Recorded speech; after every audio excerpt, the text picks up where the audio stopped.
What's going on, everyone? This is Eric. Welcome to the video. I wanted to do a video that I'm guessing won't get too many views, but I guess I never really do videos to get views, so here we go. I had I don't know how to, it's just, it's almost like a milestone thing. I've been wanting to play the Cashflow game with my kids for a long time, but I just felt like they just were like too young to really like enjoy the game and to play on their own and not just, you know, us do everything for them. So we recently played it, and I actually thought, man, I should do this video because I haven't played the game, and I probably haven't played the game really even since I started trucking. So I feel like the reason that I've read that book, The Rich Dad Poor Dad, so many times, that I've talked about all the time, is as you grow as a person and as you evolve as a business owner or whatever it is, or a father or a parent, whatever it is, you can read the same thing again and you can learn something different. And, you know, so like I haven't played that game for probably 10 years. I used to play it when I was quite a bit, 10 years younger. So anyways, we played the game, and I actually looked up to see, you know, like what people, like reviews on the game, and they're more just like people are just trying to get views, and they really don't have much to say about the game. But so I just wanted to share what I learned, you know, from somebody that does multiple seven figures a year gross in a trucking business, and used to have a 6-figure lawn care business, and, you know, and has some real estate, and does a little bit of investing, like what I learned the last time I played with my kids. So I wanted to play with the kids first off because they always are asking me to buy them stuff, and I feel like my kids are smart enough to understand why. I feel like they're smart enough to understand why they don't get everything that they want, you know. One of the cards that Emma, my daughter, drew was she bought a boat, and like, so she had the boat, and she was very upset about it because it was like $300 for the boat and a month, and then she had to pay money, you know, like a little down payment on the boat and stuff. And like, my kids have said they want a boat, you know, like they want all this stuff, and it's like, I feel like they're smart enough to understand, like, oh, okay, well, yeah, if we buy that, then we can't do this, or if we do that, we can't do this, but if we do this, eventually we can do that. But I learned a lot about it. So like, one of the things that I learned is sometimes you might have to do something or invest in something to get you out of a situation, and then you might like sell. So like you would sell something to free up capital, and then now you have this capital, which would then allow you to free up money for you to then go out and reinvest in something that's going to make you more cash flow. So the whole game is based off of cash flow. Another thing that I thought was really funny is, I think normally the game, if you did it the right way, you're supposed to like randomly select your cards, but Parker wanted to be the doctor because he wanted to make the most money. I was a truck driver. You pick all your stuff. Every person has their own career. So I guess if you've never played the game, one of the things that you'll find out very quickly is it's not in your best interest, if you want to win the game, to have a high income, because usually with a high income you also get high expenses. So That's something that the game teaches you, and that's real life. And because we're generalizing here. So like Parker, was the doctor. So the doctor, when you have a kid, each kid, takes, it was like $650 a month. And like the scale of that would be for a truck driver was like $200. So everything's more expensive when you're a doctor, just because of maybe the perceived that you have to keep up with the Joneses, or buy the part of whatever it is that you're trying to do. Not because the doctor has more fixed higher expenses. It's because they've created this lifestyle for themselves because they feel that they need to act a certain way, which is really cool about driving truck as a driver, and also being an owner of a trucking company. You can choose to play whatever part it is you want. You can act like you can party with the big shots, or you can go to the bar and hang out there and like watch the game. And either way, no one's really gonna question you. Whereas like a doctor, if they go to that more of a blue collar scene, they're gonna be seen as a cool person that hangs out there, but their peers are gonna be like, why would he do that? Like maybe not, I don't know, but why is the doctor driving a 20-year-old minivan to work every day? Like you can't really get away with that. In trucking you can, and it's not really perceived as a bad thing.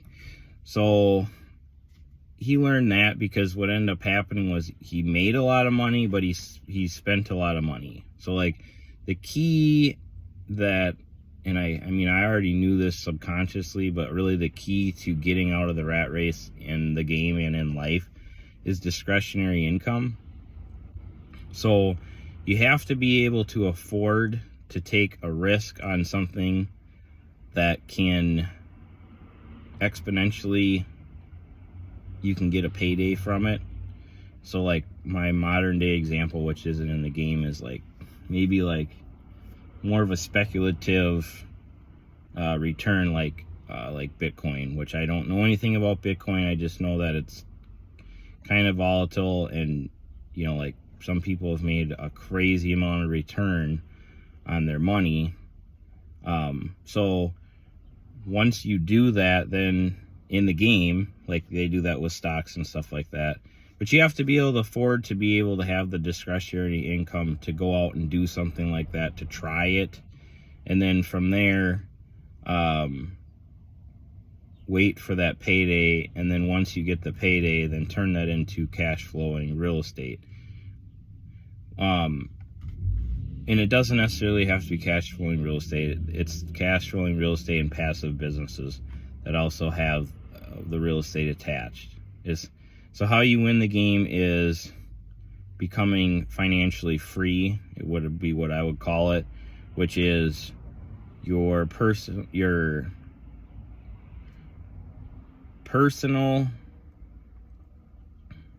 expenses, or your passive income, which would mean money that you're not like trading time for money for, exceeds or matches your personal monthly expenses.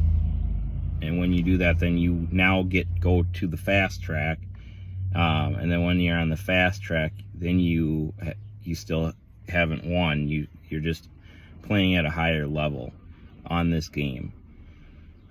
And I feel like the one thing about the game that it's a little bit challenging to me to think of it like this. So like like some of the stuff is like the things that get you out of the rat race is like you buy a business, and it's like a pizza franchise, like it's 4 different places, 4 different locations, and you don't have to do anything, and it cash flows $1,500 a month. Well, like, as my truck driver salary was like $2,500 a month or something like that. Just keep in mind, this game's like, it's not inflationary. Like, my parents bought the game when I was in high school, which is like way too long ago. So the game isn't up to date on the actual prices of whatever. So don't lose me on the prices. Just stay with me on the whole idea of the game and the philosophies behind it. So what I struggle with on that is, it's, in my opinion, people think that when you have a business that you've made it, or they feel like you're rich because they see all of the things that you have that you need to create the money to do your business or whatever. So, and like, I wouldn't consider getting out of the rat race owning a business that pays you money, even if it is fairly passive. I mean, I guess the main thing is I feel like they downplay the work of, and the stress on your mind of, yay, you've made it out of the rat race because you own 3 businesses that give you this passive income of X, Y, or Z. Are you in a better place and more financially independent? Yes, I do believe so. But the way that it's portrayed is that you've made it, and I don't necessarily agree with that. But then as you keep on going and create more systems, and you make it out of that, and then you go to the fast track, which is bigger deals, and you have more cash to do things in capital. Another thing that I think is interesting is you no longer get loans on anything. You start paying cash for everything, which is interesting. I mean, just as far as the philosophy of Rich Dad, Poor Dad, and using debt for everything. But on the game, I mean, I don't think everybody gets this. Like, I think this is more of a high level thinking, if I can toot my own horn. On the game, when you're in the fast track, all of a sudden you start buying things and you're paying cash for them. You're no longer going to the bank and asking for money. You're just straight up buying stuff. So I'm actually kind of confused by that with how Robert Kiyosaki teaches and why that is like that. But a lot of the deals that are being done, the reason that the money's flowing so fast on the fast track, so weird because this is like so like real life, but is because everything cash flows more because you're buying the business or the land or the real estate or the opportunity outright. And then there's also things on the board where on the fast track board where it'll be like you invest in an IPO and you can invest like $25,000, or that's one of them, or another one's like, I think it's like $1 million. And if you roll a dice and you roll a 6, you get like $700,000 of cash flow a month, which then you would win the game. And then if you get 5 or less, then you don't get any money. You lose your $1 million investment. And there's other ones that aren't as risky, and it's like 25,000. And if you roll, you get 4 or higher. So whatever that is percentage wise, it's a higher percent that you're going to do that. Then you'll get like a less than the 700,000, but a lot of money. So you can do that easier if you have excess capital sitting there and you're not hand to mouth every single month. So this is my review of Cashflow 101. If you guys have played it or think this is an interesting review, I'd appreciate the comments. like and subscribe. That would be great, especially if you're still watching this video. I do have Cashflow 202. I just wanted to play 101 with my kids a couple of times before we play the more advanced version. And I think that even for myself and where I'm at, it's just crazy what I learned in my, like, I just want to give an actual example of what I learned just playing this game. So I own all my trucks. So like Grant Cardone talks about recycling capital. A lot of other people talk about it, like trapped equity. And I get it, but at the same time, I like having equity and stuff. I like owning things. But like if I have, like right now, I have a bunch of trucks sitting, because if you guys are drivers and you live in the area, you want to drive for me, reach out, because I'm looking for drivers. But I have so much stuff sitting around that it's almost like, man, I should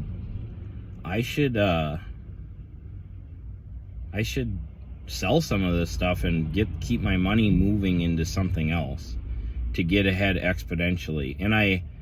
And that's just an interesting concept, because I like to just buy stuff and not sell.